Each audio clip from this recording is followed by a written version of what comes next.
Now we'll start the examination of the motor system.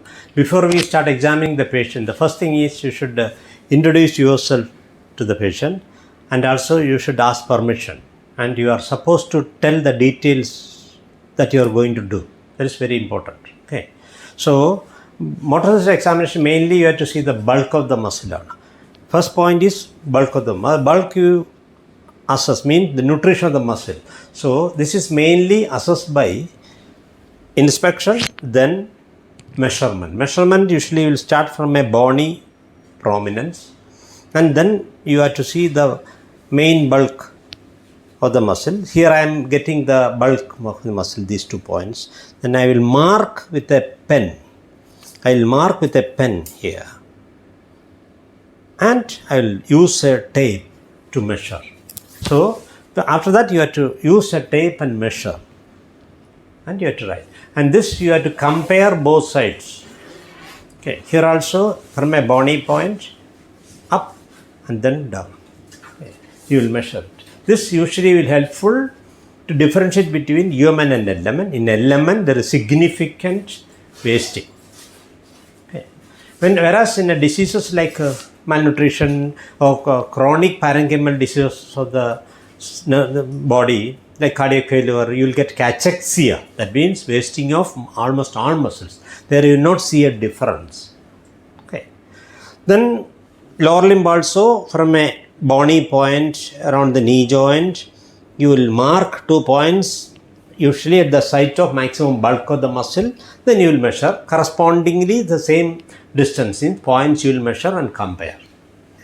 So bulk.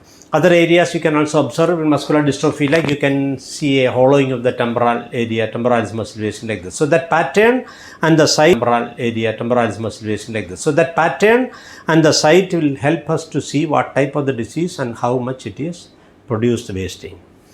Then tone of the muscle, mainly it is possible to test in the upper limbs. This mainly we look at the around the elbow joint.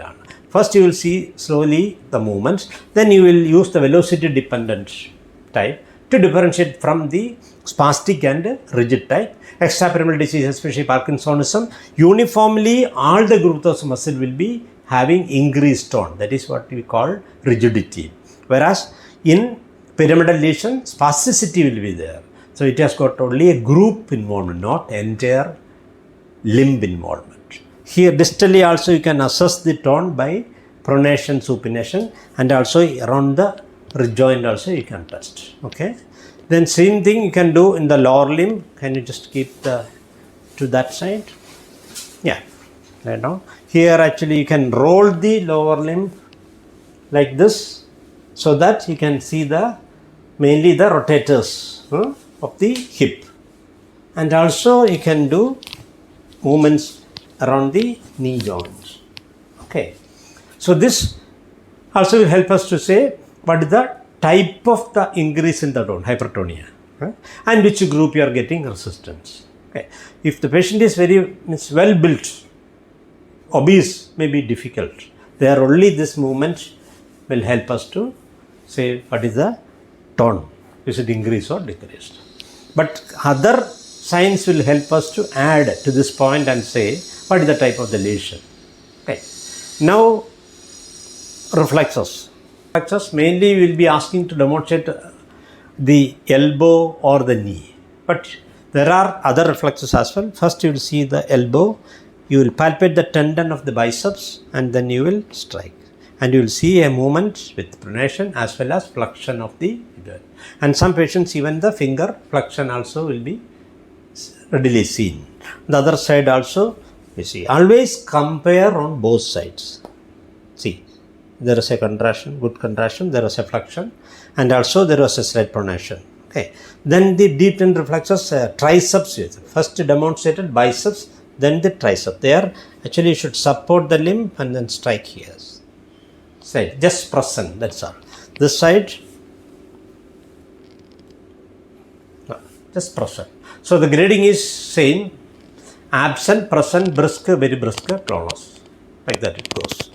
And supinator is very painful, so you can use your finger over that process of distal bone area. Just try. but you will see a supination. Okay. So sometimes it may be difficult to see. It is present there. Then coming to the knee jerk, first palpate the tendon, localize the tendon, and over the tendon just strike.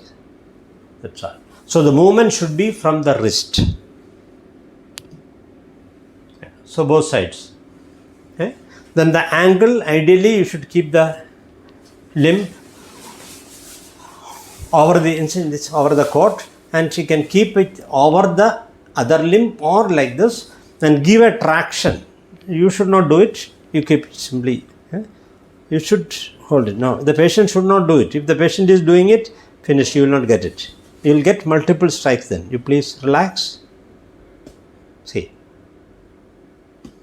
That's all. Okay, so a slight stress should be given to the tendon, Achilles tendon, and strike it. And the other side also you can do corresponding.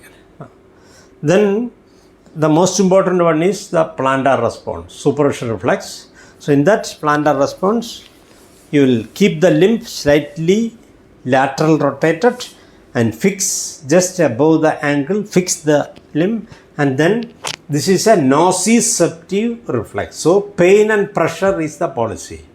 You cannot do like holding at the distal end. You should hold it proximally and the end should be blunt. It should not be sharp. So you cannot evoke pain. This is actually pressure and pain together. Okay.